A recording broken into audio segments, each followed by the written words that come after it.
You're very welcome to the Salvation Show. Myself, Paddy Mack, I'm here on my own today. Now, just to let you know that at the bottom of this, you can see a subscribe. Will you just press that button for us? And it won't cost you anything. It's just if you could subscribe to it.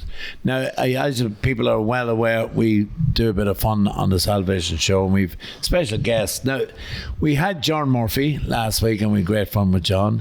This week is a well-known poet, musician, hospital porter, all-round guy, the one and only Mr. Jinx Lennon. Jinx, you're very welcome. Oh, yeah. How are you? Glad to be here. Now, Grant, lovely to have you here.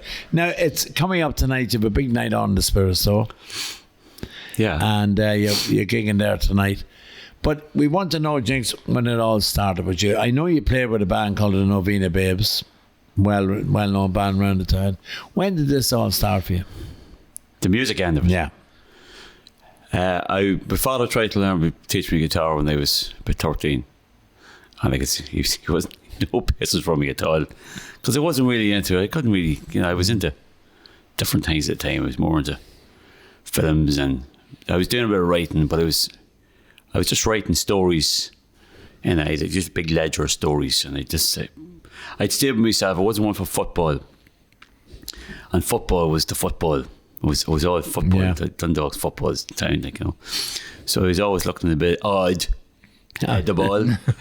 Your man still, where is he at, Yeah, where is he? No, he's not playing football with us. Yeah. He can't play for side anyway.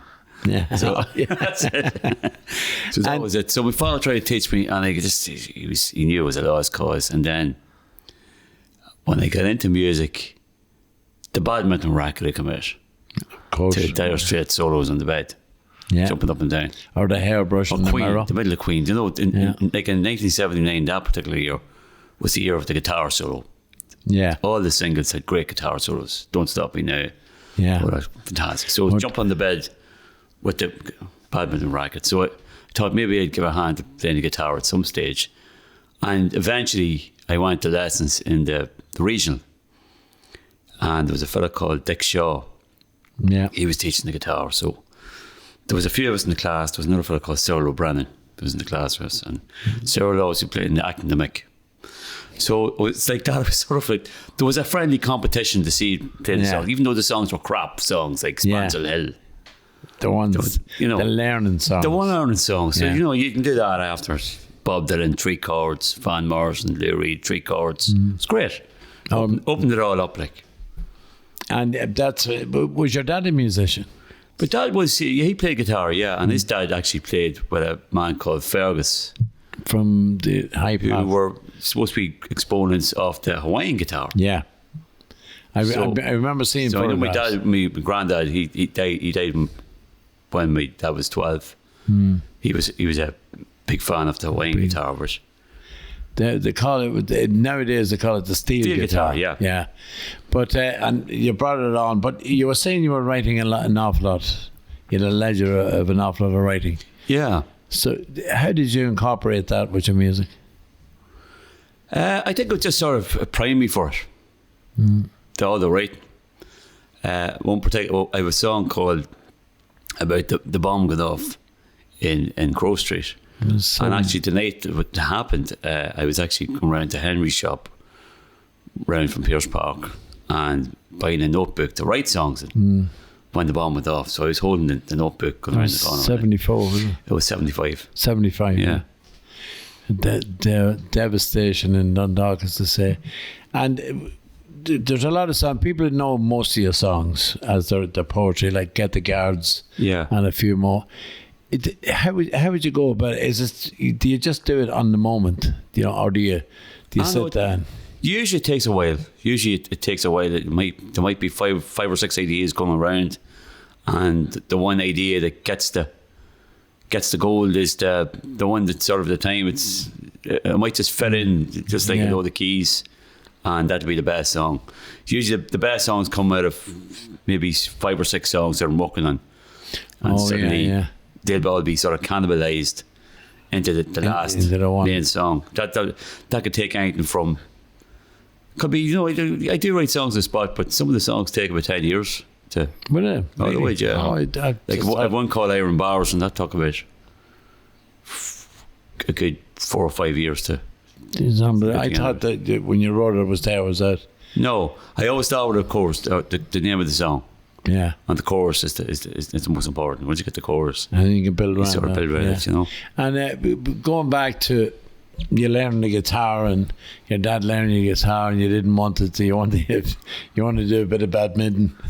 That's it. But it came along then that you wanted to learn the guitar and into bands that time. You wanted to go into bands. Was it you were around the punk scene, wasn't it?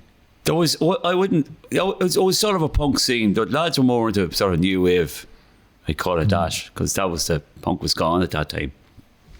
But there was a lot of bands that sort of were the tail end of the punk scene. When I was going, there was the AOH Hall, and there was a fella called Kieran Murphy, who lives in England now, and myself and Kieran would go up to gigs in Dublin, and I think we were talking about getting a band together. And he said, well, I've got a bunch of people there if you want to play a gig in the AOH to support Aslan. Same. That's around 1985. And so we got the songs together. We played the AOH Hall. And there was one song we had that was 17 minutes long. It was by the Velvet Underground called Sister Ray. 17. But we were in a half an hour version because the fella did. We hadn't much material also to get on the stage as much as possible. Yeah. Piss off. Yeah. Because they were slagging us off. Jesus, boys, distortion pedals. You know you're in the dark. You know. The dubs looking down and the sticks, you know. And that was all good. It was how did you draw it out to a half an hour? Was it loads of solos? There was those solos. Just 3 chords, and you do sort of a 3 chord, go up to maybe an octave, and but then chord up you just keep singing it over and over. But I noticed that I was on the stage. I looked over, and there was a fella playing bass called Paddy High, and he's over the bar waving. And I was thinking, who the fuck's on the stage with me? I looked around, it's only me and the drummer, because the rest were drinking the pints up on the stage. So that was it. So. Jesus. What happened to me one night that I'm a bass player, well they say I am, and the drummer and the guitar player went out, 2 women talked about dancing, and I done the whole song on bass, singing it. But you do mad things in those. Yeah, well that's the fun of it too. And was that the start of the Novena Babes? No, that was a band called Mutiny in Heaven. It only lasted one night. Was mutiny when I went to the bar. It only lasted one night. It was only for that particular gig. Yeah. It was Novena Babes came a lot longer. The next thing was Sneaky Pete and the Ostrich. I remember Sneaky Which was that with myself, John Cotter, and a few of the lads. And again, we would have formed to play a gig, which was the lads were at the RTC. Yeah. And it was I think it was Rag Week. So we played that. And then we sort of kept together. We said we'd try and get a few more gigs. We couldn't get a gig to save our lives the one time. There was nowhere to play. I think it was the next thing was live Self-Aid. Self-Aid, yeah. The year after Live Aid. Yeah. And that was it. We were looking for gigs, going crazy. And eventually we got places. I think it was MJ's the year after that. And we did a good stint with another band called Kalinika. We did a sort of a double. And we'd always have they always played last because they all wanted to see Dundalk play on Thursday night. Oh, yeah. So that was the night of the gig. So we played the gig. The lads aren't there yet, then they'd be coming in with the scars. And we won. You just want to play a gig, lads, no? Like that, right. And it was going on from Sneaky Pete and all them. But you weren't doing like popish stuff, you know? Well, the thing about it is, I always liked pop music. You see, that was always in it because a lot of the bands they like were pretty melodic. They'd always take from bands like the Birds or to be a lot of. I was man at the '60s music actually. At that stage, more into the American end of it, the Velvet Underground, the Doors, the Birds, Love, people like that, and maybe a bit of the Beach Boys. But definitely there was pop in it. I wanted good melodies in it. The lads didn't mind; they wanted pure noise and stuff like that. But I sort of wanted to combine the two. Well, but it's only really get gigs, wasn't it, to really play commercially stuff? Well, I actually nobody wanted to. So what stuff do you play in the dark? Was we play our own stuff now, and then we made up a name, and we pretended we were going to play cover stuff. Obsessed. And we went into it was the Kings of Time and said, "What's the name of the band?" Electric Blue. That's a great name. What type of stuff do you do? Everton. Yeah. So we got just that. So So you'd play, and then we got a gig in Paddy O'Hanlon's one time, and that was in Bridge Street. in Bridge Street, yeah. That was the other MJs. The other MJs? Yeah, that was the other MJs. Was it, yeah? Yeah. There was an MJs where you were playing up there. Yeah. That's actually at the side of Dundalk FM.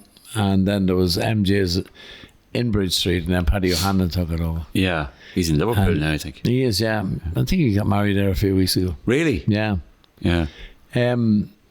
So you got Paddy O'Hanlon's. Got Paddy O'Hanlon's. Electric Blue. Mickey Keelan, go arrest him now. He was standing at the back, and they're all shouting up, "Let Jimmy up to sing Lioness." He said, "No, he's our shade." Right? And then Mickey started at the door. He says, "Thinks there's two boys with a stand at the door." He said, "Who are these? Why are we going to get them out?"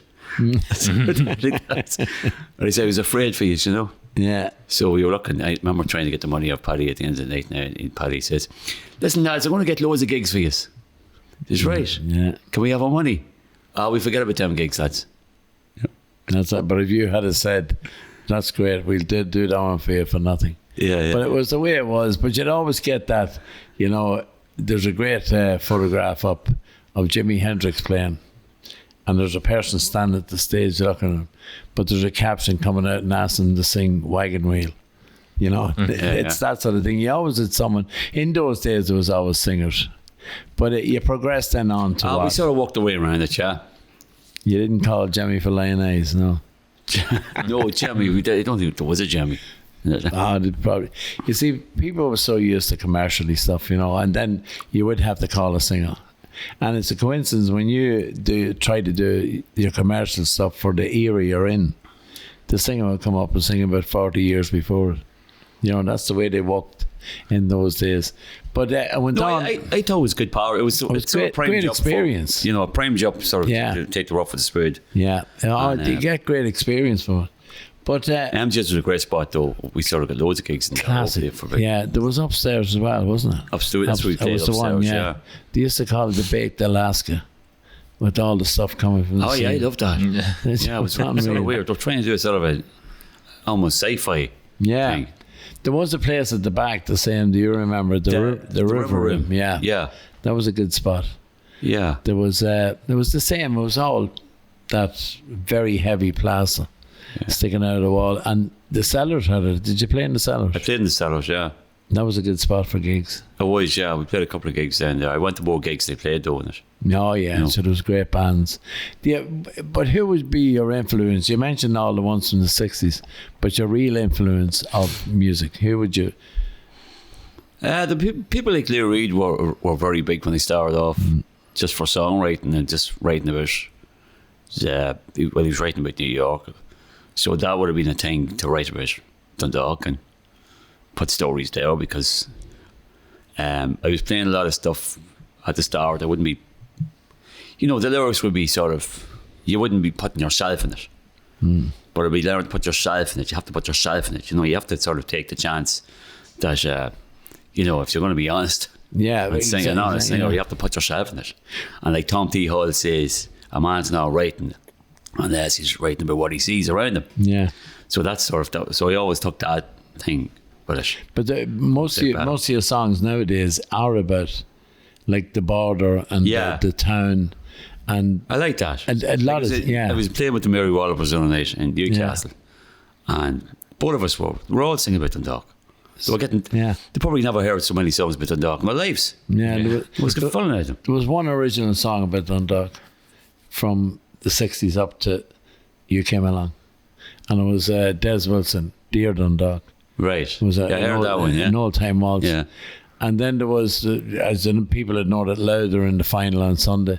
And Jimmy Johnston won as well. Yeah, Jimmy's one. Yeah, the factories are all closed down in Dundalk. Yeah, it's a good one. But when the Novena Babes and you got Dundalk and then you got out on your own, right? You were out to describe your music. Describe my music. Yeah, describe what you do. It's I call it folk music. It's a folk music. Like there's all sorts of stuff in it. Like there is punk rock. There is hip hop. But it's folk music in that I'm singing. It's people's music really, if you dig into it, because all the songs are about things that happen in every day. That's what it is. It's just it's unusual. Yeah, that's what I mean. I'm taking it my own. I'm sort of like I never came up in that scene. I never paid my dues in that scene. Yeah. Whereas a lot of people would start in that scene, they'd pay their dues and go around. I just sort of took it upon myself I said, the hell with all that, and just went with it. Would you be known as a musician or a poet? Well, I have a funny thing. I have a very jazz way of doing the gigs. I sort of do it very freestyle in that. So if something comes in my head in the middle of the gig, I'd make a song up on the spot. Would you? Really? I would, yeah. Oh, that's incredible. Yeah. But that's what I mean to you when I was asking you. But you were saying it takes maybe 5 to 10 years to write one. But you could automatically. I could, yeah. And I do. That's amazing. I do, yeah. I always have 2 or 3 new songs in the go every That's just in the middle of the night. No, just at the gig. I know, but if something happened, you'd make a song. Oh, yeah, you would, yeah. If someone shouted up something. If someone shouted up, they could. Yeah, yeah, definitely. You would do a song. Yeah. Have you had it happen before? Yeah, I had it a good few times. Like I'd say after every 10 gigs, there'd be, but the set list, there'd always be different songs that for every night. That I'd always constantly change it because I get fed off it. Because I'd sort of, the way I look at it is, if I'm singing the same songs every night, then I'm not being true to myself in that.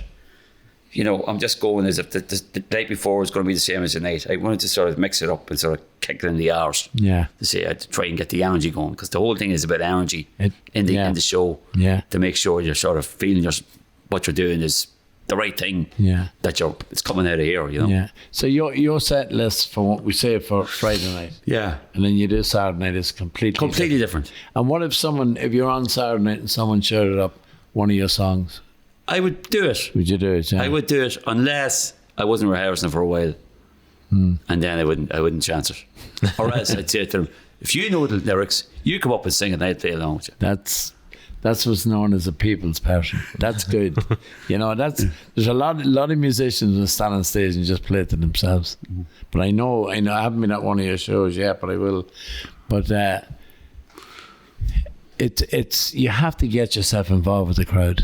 That's what it's all. Yeah. You have to entertain. Definitely. And it's no use. People know. Yeah. I always say, never look like you're thinking about what you're going to eat when you get off the stage. That's right, yeah. Because you're dead.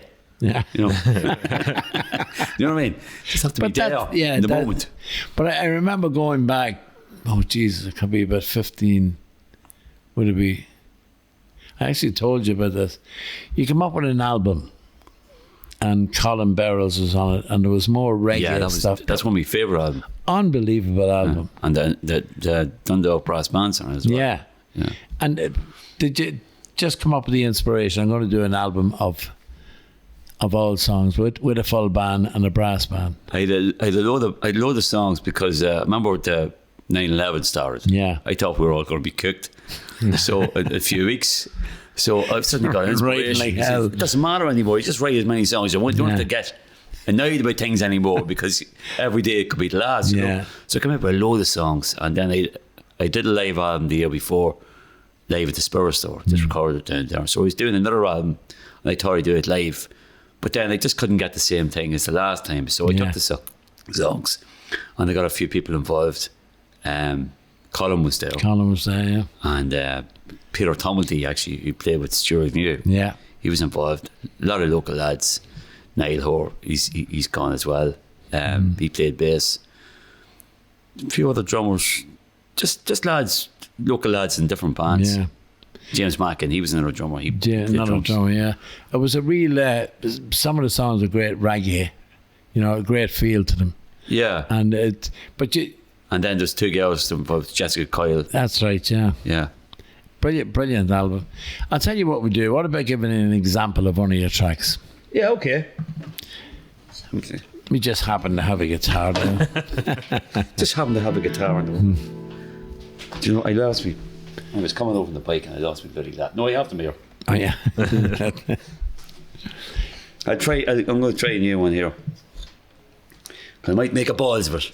Sure, that's what it's all about. We'll have to stand up if you don't mind. No. Not a bother. Because what's my thinking? I'll create a bit of atmosphere with smoke. It's called Scream It Out of My Skull. And can you describe the song before you play it? This is basically about being a musician, really. This is what the song's about.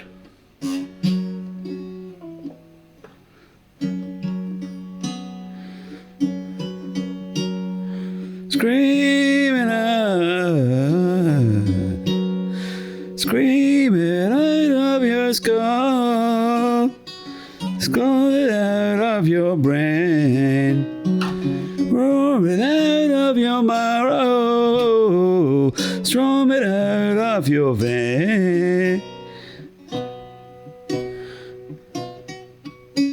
The lucky man, plumber man, came to fix your heart. Scream it out of your marrow, strum it out of your veins.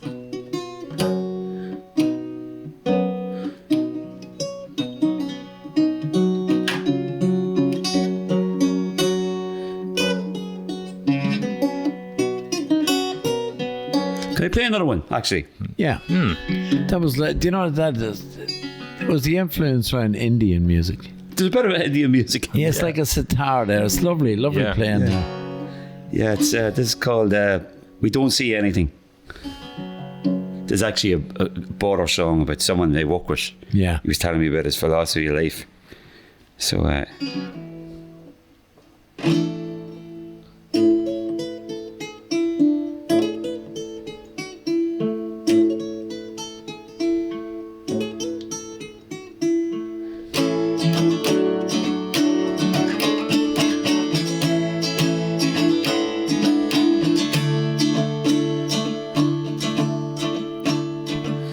band drives up, flashes light, says Joe, I'm mucked. I've got something in the bag, if they catch me with it, I'm really stuck. Joe drives away, takes a thing on down to the lake. He says catching fast ends if officers come to give him a shake. If you give a good turn, you get a good turn. You can even leave the keys in the van, they'll be there when you return. We don't see anything out here, that's why we live a long time. If we come across anything, we don't see anything better out here. We don't see anything out here, that's why we live a long time. If we come across anything, we don't see anything better out here.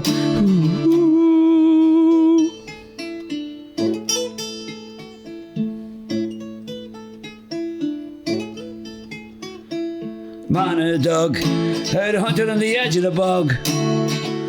Hunting for rabbits, sees a bag of rifles and he just walks off. Next week in the shops, someone taps him on the shoulder and he stops. A neighbour says laugh and you will see laughs like hunting in a very queer spot. If you give a good turn, you get a good turn. You can even leave the keys in the van, they'll be there when you return.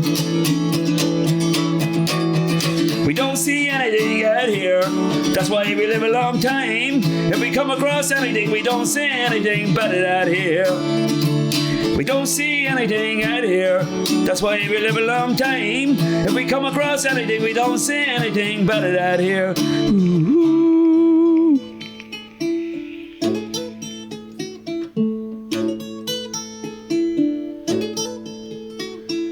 Customs of chase, a man in a beamer needs space.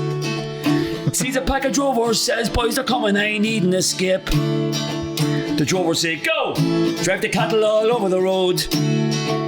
The customs man are kept for nearly 10 minutes and they nearly explode. If you give a good turn, you get a good turn. You might even find a nice bag of apples in the van when you return. We don't see anything out here, that's why we live a long time. If we come across anything, we don't see anything better out here.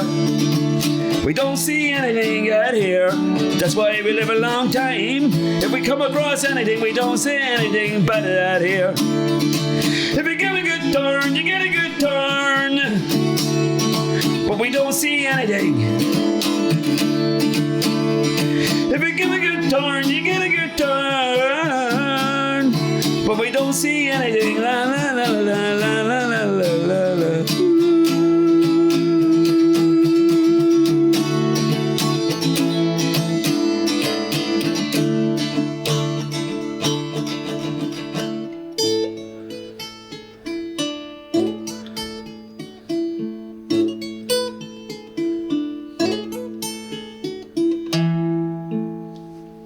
Excellent. Full of bus. Full of bus. Excellent. Now, you were saying that there's someone you work with and they were talking.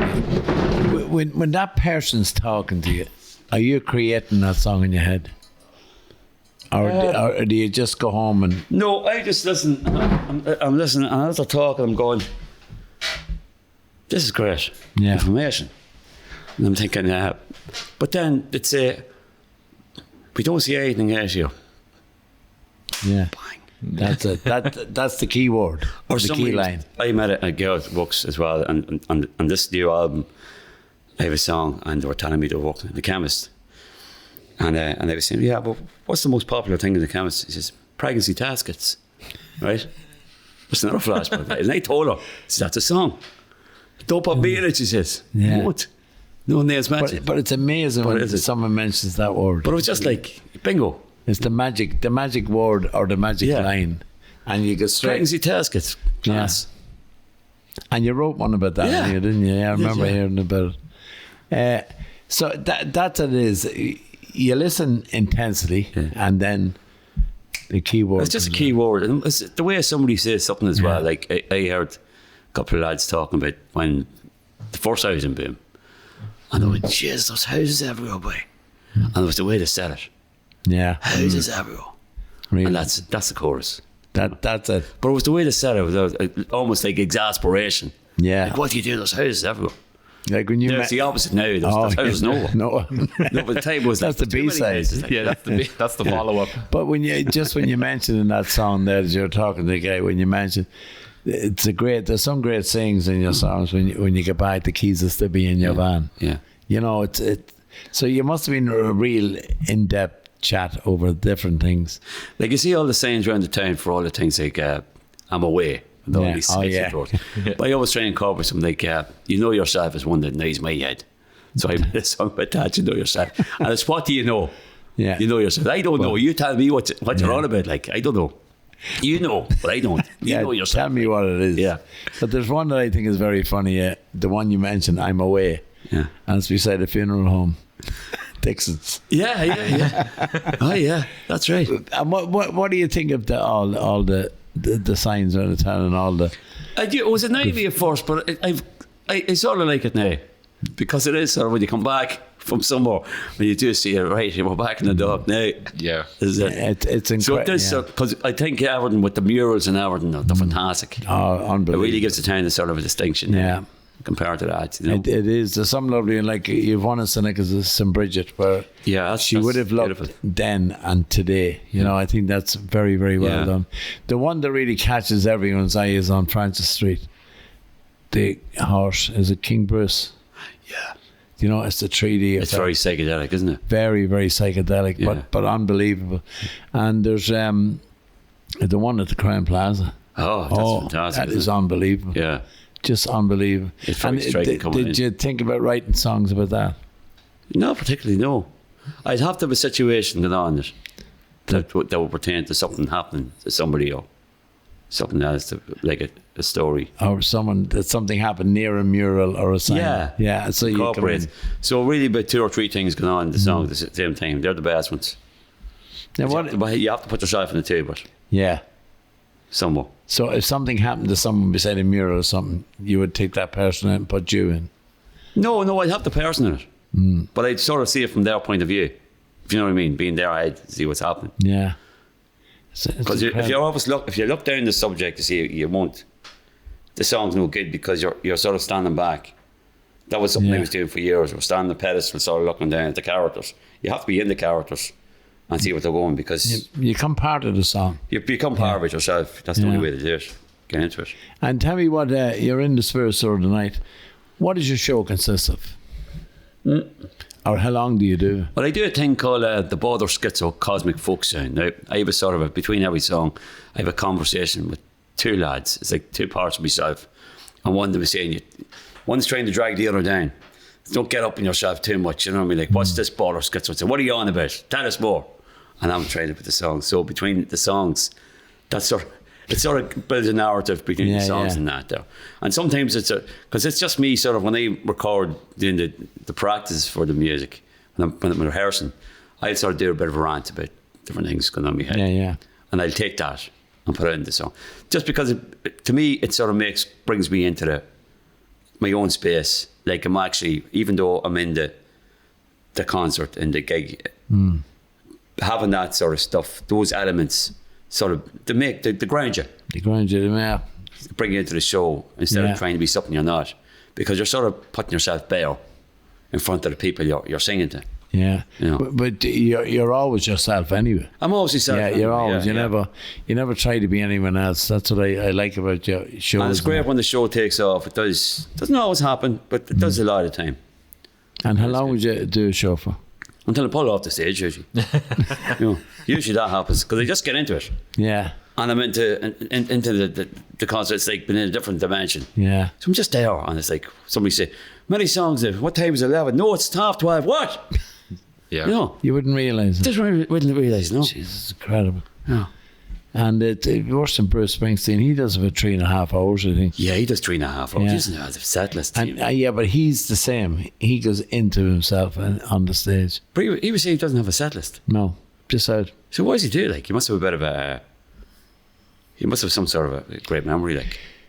That's photographic memory. That's one of the questions I was going to ask you. All the stuff you write, there's a lot of lyrics in it. Yeah. And you don't have them anywhere. They're all in your head. Yeah, but I have to rehearse the songs. You do rehearse them. Oh yeah. But I'd rehearse the day before I go on. I wouldn't be happy unless it... I know, but there's a lot of songs with a lot of lyrics that you wrote. So you don't take any lyrics that you can look at it at. No, it's all in your head. No. And what if you're coming to a part of a lyric and you forgot it? Would you make up one? Yeah. Or I just drag it. Yeah, I'd have to. Yeah. Yeah.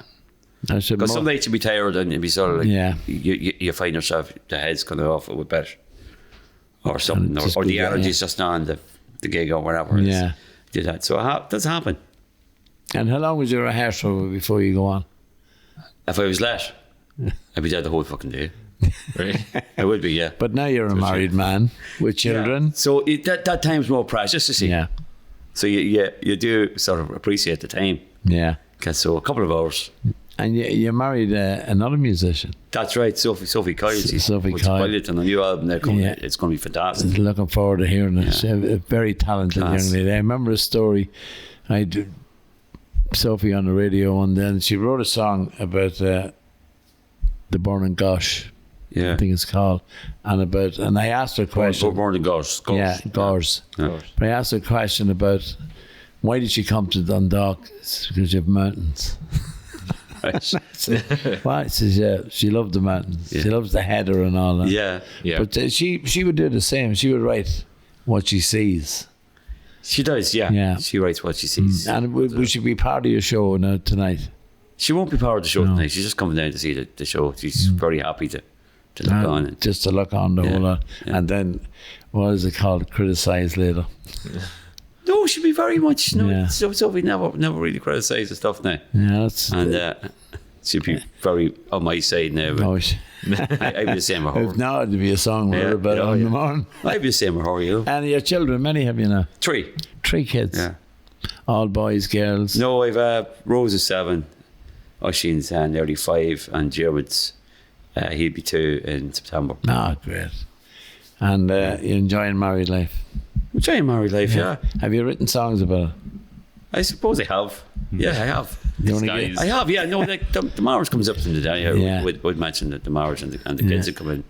We're going to ask you now to sing one of your most famous songs, if you can remember. What is it? Get the Guards. Get the Guards, because everybody, if you mention, Jinx is on in the Spirit, so Get the Guards. And if there's ever a joke or an argument, it's always, here, get the guards. Yeah, exactly. Yeah. Or I'll get the guards on you. Old woman sees 400 top youths outside her premises. David Beckham haircuts, Reebok tops, Burberry hats. About 8 p.m, she hears noises like the gate's been kicked. The dogs are barking for 6 streets around. She sees a huge shape through the glass of the letterbox and shuffling noises. She hears the Jemmy Bar, against the door. Get the guards. Get the guards.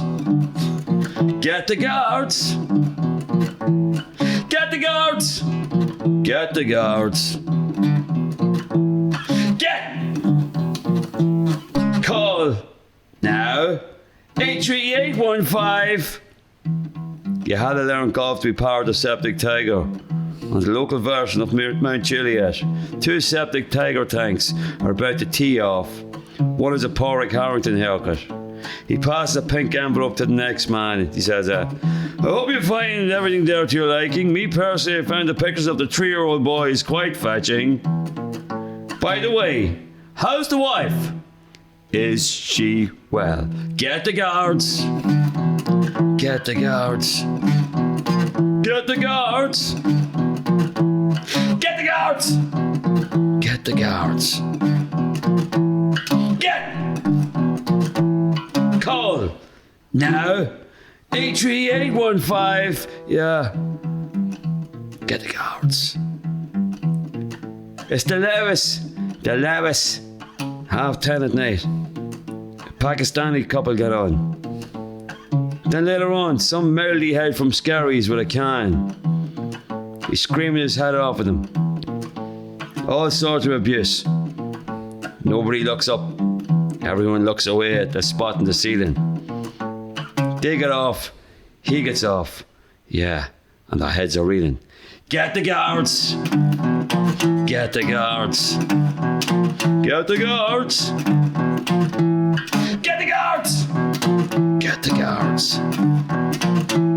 Get. Call now.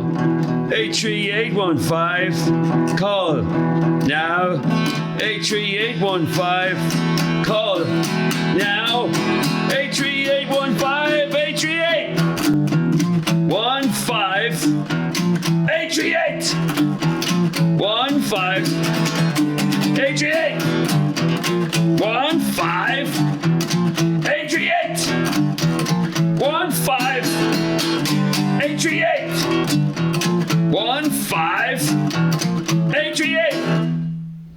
838. Get the guards. Brilliant. I brought back a few memories. Excellent stuff. And that, how long did it take you to write that one? Let me see. When did I write that?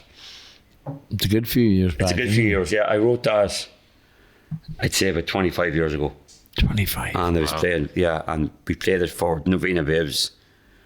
And it was very popular. And that was one of the last songs, sort of the new direction when they went solo then. Sorry, that was one of the cornerstones of it. And when did the Novena Babes start?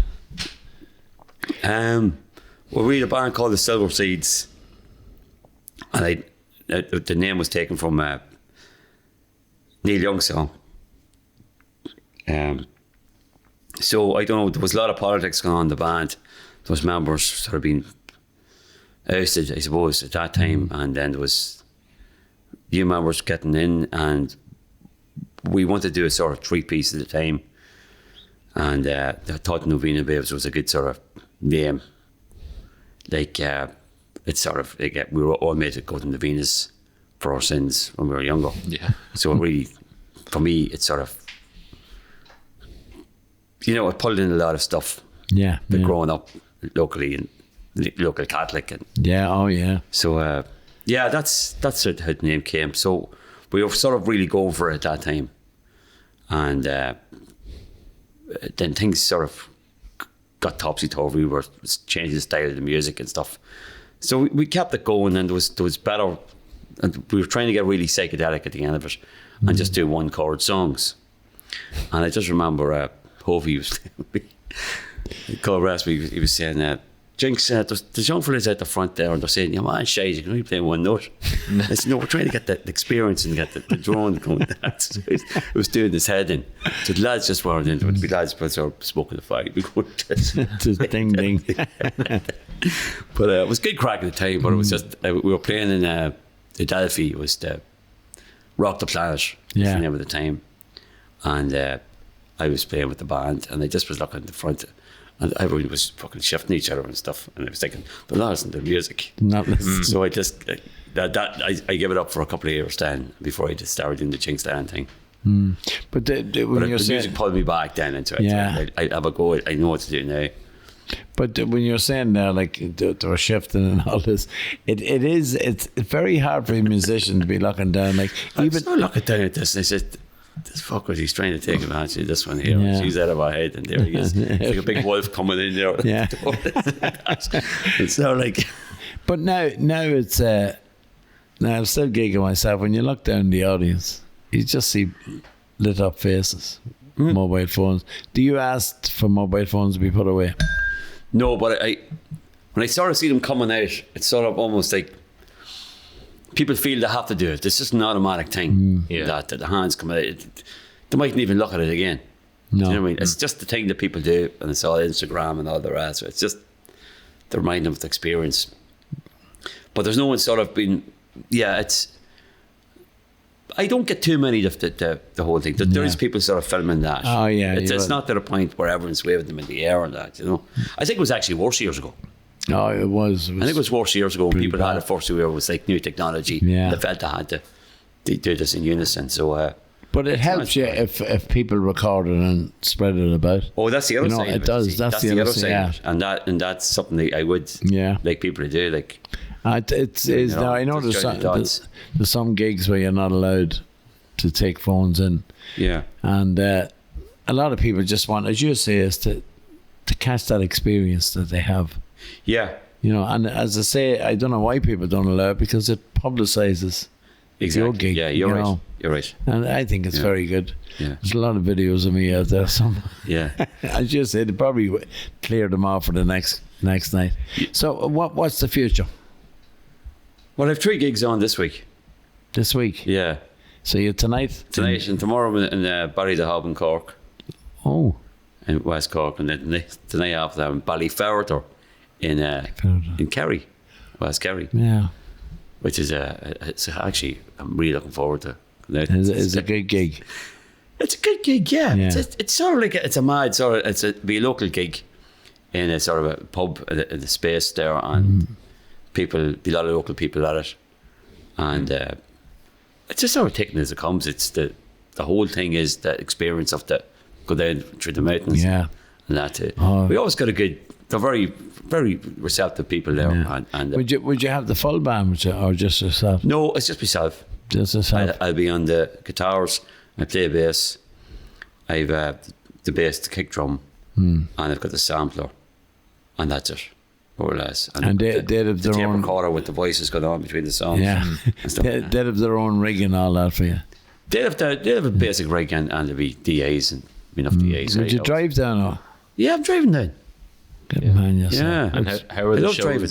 How are the shows this week in Newcastle with the Mary Wallopers? How'd that go? That was really good. Yeah, it was good. It was like it's always great to play somewhere like where people haven't seen it before, and it went down well. Went down pretty well. It was a good sort of mix between the two of us. Yeah, they're doing very well. They're flying. And like yourself, doing very well. Yeah, they're flying though. Yeah. They're flying. Yeah, And they're the great gig in the Barrowlands the other night. yeah. Fantastic, they were saying. They caught it right time. Yeah. You know, and it's needed because And the band's great. they're very good, very fantastic drummer. talented. Yeah, He's almost like he does the rim shots. yeah, But he's just pure energy, you know. They're a great bottom end there, Yeah. you know. And Roisin, the bass player, she's into jazz and that, so she has the chops for yeah. She the way knows. she can do Yeah, that, it's brilliant. you know. brilliant. And they've got a great sound man as well. He's Yeah. they picked him up in Cork, and he is the sort of, you know, he's the stuff for to bring on the sound, the barrel and stuff. Yeah, yeah. Classic. I'm going to go back to one thing. You mentioned psychedelic music back then. Yeah. Some psychedelic stuff in the 80s. Was that a big part of, say, actually partaking in psychedelics as you were growing up, or was it just There would have been that. Of course, it would be. You've been bands and stuff, you know. yeah. Any epiphanies? Any epiphanies? For the music, like For life? we wouldn't be taking them. We wouldn't be taking them on the stage, like. No, but I mean, like when you do them, some like you can go very deep into that into a world, or is it more of was it a light thing? No, I think now the best experience I had were probably sitting in the house by myself. Yeah. And that was it. But I know that I would have been someone that would be very paranoid with stuff like that. Right. So it never really worked out. Yeah. I was never like the 60s experience of Yes. John Lennon or George Harrison. You weren't in the that. Yellow Submarine. No. There wasn't that sort of visual thing. There was visual stuff going on, all right, but I suppose it enhanced some of the lyrics, but it didn't find it a life-changing experience or Right. that, you know. Anyway, a lot of stuff we were taking anyway, it was wouldn't have been top notch, you know. It'd be more under the railway line safe type of thing. You know, Nation, you know. Your opinion now on the music scene in Dundalk? Fantastic. Yeah. Yeah. A lot of the confidence is fantastic, you see, because you've got a lot of the bands are doing really well internationally. And that wouldn't have happened when we were starting off, you know, never. And there was always the whole El Paso thing. There was a great documentary actually in TG Cahir about the folk scene in Dundalk. And it actually made the town, there wasn't one sort of disparaging thing about it. But it actually made Dundalk like a whatchamacallit, just like a mecca for folk music. And the way it was filmed, I think that was the best tourist thing I saw for bringing, because everything in it was just legs of Jerry O'Connor, everyone, the local people.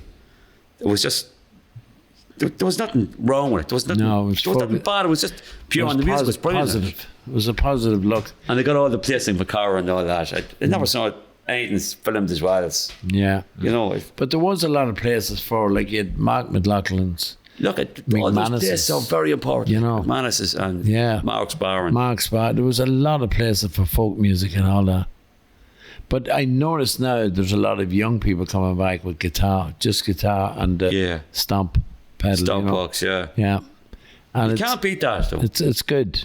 You know, you can't beat it. Like it still fills the rooms, you know. It does, yeah. But I have now I do hear every Saturday night, but I would use tracks and that because the music I would do is more party atmosphere and that. But I've seen a lot of buskers in Dublin from Dundalk. Yeah, that are very, very good, very talented people, and it'd be great to see another AOH hall. Yeah, you know, something like that to give them an opportunity, because that's going to be torn to powers, is it? I think it is. Oh no, is it? It's another preserve order. Preserve honor, yeah. I'd say there might be, but I remember years ago. It's in the Democrats somewhere. I think you were at that meeting as well. Do you remember there was a lot of money to open up a music place in Dundalk? Yeah. And all the gear is still in the town hall. Really? Still at the bottom. Yeah. But I remember going, there was what the hell was it? It's a Search for a Star was on television. But there was a gig on in the AOH hall, and Lord rest Gino Barrels. Gino called to me and he says, look, there's a band playing in the Spirit Store or in the AOH hall. There's no rig. Would you lend me yours? I said, certainly will. He said, but you'll have to do the sound. So we went down and place packed. And when the gig was over, they all went home. That was it. And the name of the band was On Off. And now they are massive in America. Yeah. They're over now in America at the moment. Yeah. And one lad's from Stevie, he's from Dundalk. But it was to catch the atmosphere. It was all punk. Yeah. But the atmosphere of young kids watching a live band, you know, that we never see because you're up there and you're looking down. That's new. But this time I was down looking up. I was amazed at young people. I think it'd be great now. I think there's a new place now in Tolls is opened up now. I hear a lot of people gigs in Tolls. There's a lot of people doing that. Well, there's a press conference tomorrow evening at 5. It's, what's his name? Lambert. Dermot Lambert. Yeah, Dermot. Because actually Phil Kelp was on to me about the gig there. And he mentioned man Lambert already. Yeah, he has a big rig. It'd be a great... Lambert, he's Dublin, isn't he? Yeah, he played with Blink. Yes, that's who I know that. I know who he is. Yeah. I met him. He actually was doing that. It was either him or one of the members of the band. I think it's Dermot. Had a place in Gardner Street. Yeah. There's a studio there we used to record. So he was doing it for a while. Yeah. Well, he seems to have got it all. He rang me the other day and he said, I'm having a press conference. He's looking for what we would have been trying to get. He's looking for young bands, new material, a whole lot. So it'd be good to see that venue for them. Yeah. The only problem is that there's only a few bands about. There's mainly solo artists now. But it'd be good to have a nice night with them all, just to see them. When you say that, though, you're saying there's only solo artists. There's a lot of bands in There's a lot of bands, but I mean, you'll see more solo artists now. Right. Gigging. And Ed Sheeran's. Oh, Ed Sheeran has been big. Do you like Ed Sheeran? Not particularly, no. I haven't. It's you always supposed to be brilliant now. Yeah. They're all raving about it. But anything I've heard now, it didn't really grab me now. It doesn't grab me either. It's very insipid now. Yeah, there is some good stuff on it, but I wouldn't be like he's a guy now that come on to a stadium on his own on a stage. See, that's the thing. He was, and they were saying that he was able to fill out the power. He can fill, he does the whole lot. Balls to do all that. Oh, stuff, Jesus, it takes a lot. So I won't take that away now. But no. Anything I've heard of him so far, anyway. Yeah. I wouldn't be sort of rushing out. But there is good. Yeah. Like the Sam Fender and stuff like that. Yeah. I like his songs. Brilliant. What about today? Who would you like? Who would you listen to today? Well, I listen to an awful lot of rock music. There's a band there was an English band called Benefits, who I like, and they're basically just. If you ever hear a band called the Sleaford Mods, Yes. Yeah. and they sound like a fella in Aldi's giving out with the price. Yeah, Benefits are even more. They get even more into it, and he's just pissed off, and he's giving a big rant about stuff and that. Yeah. But there's real soul in it, and I like that because the energy is sort of sitting there. I was sitting with the wee fella sort of sitting beside me. Said, "What are you listening to, Father?" Even though he's 1.5, and it's blasting out, and I'm saying, "Oh, this is like meditation." Yeah. Because when something like that sort of hits, even though it's noisy, some things can hit you like that, you know. Oh yeah, But I like a lot of rap music. I like there's a fella called Danny Brown. There's called Billy Woods.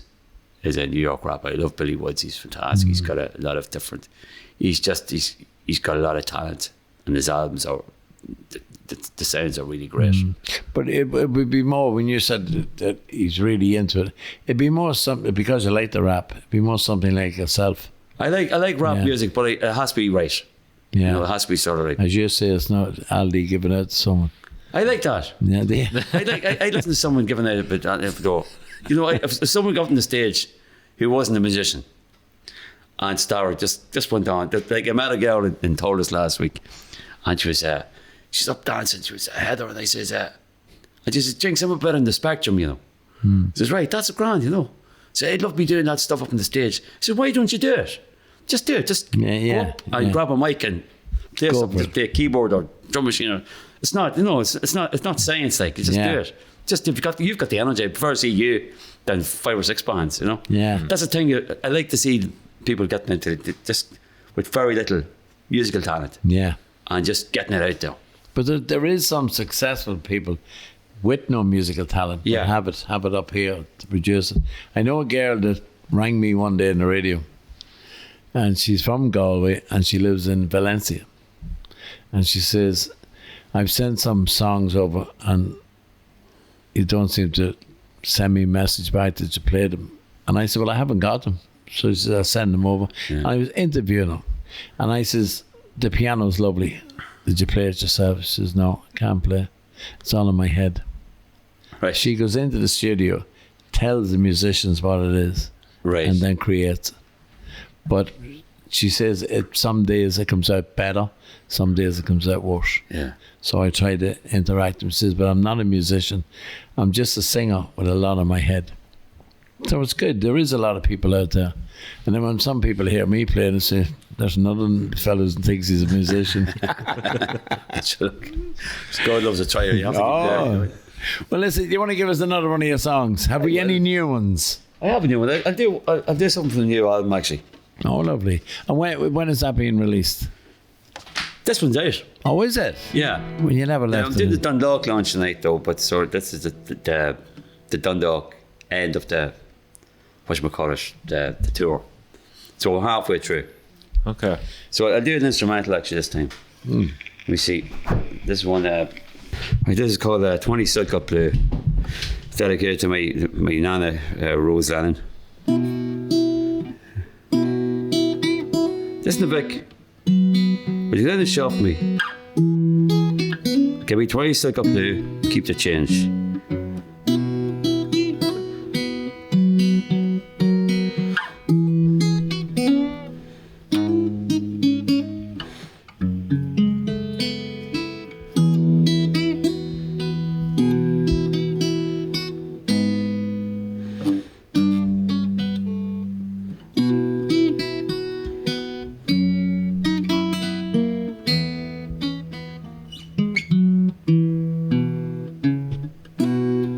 Mr. Vic, will you let this off me?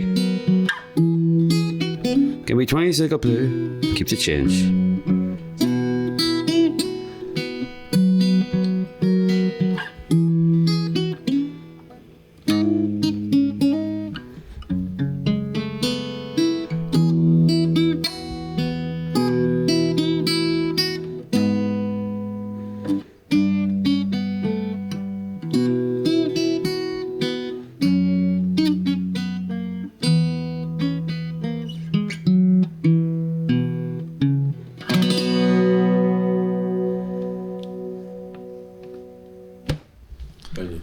Excellent.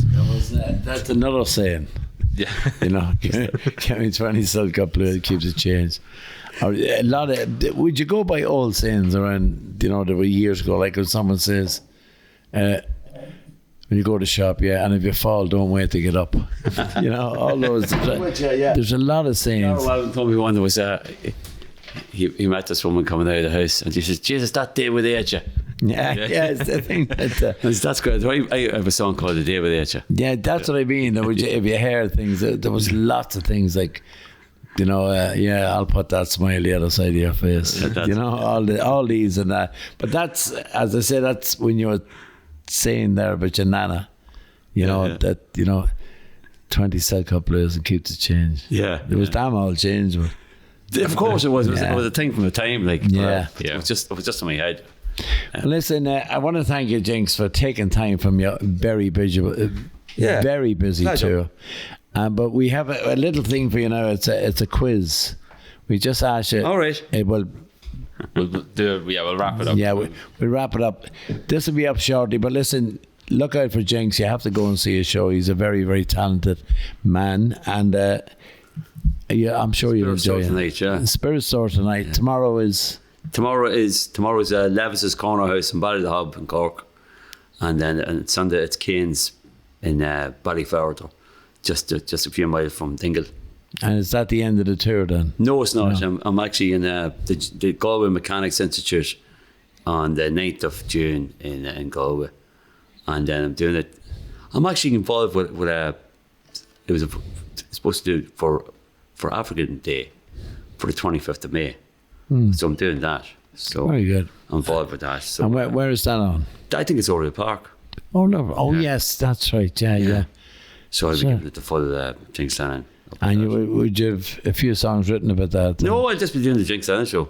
That's all you need. That's it. Enjoy it. You know? Wherever you're from. Yeah. Jinx again. Thank you. Thank you. Pleasure. And there's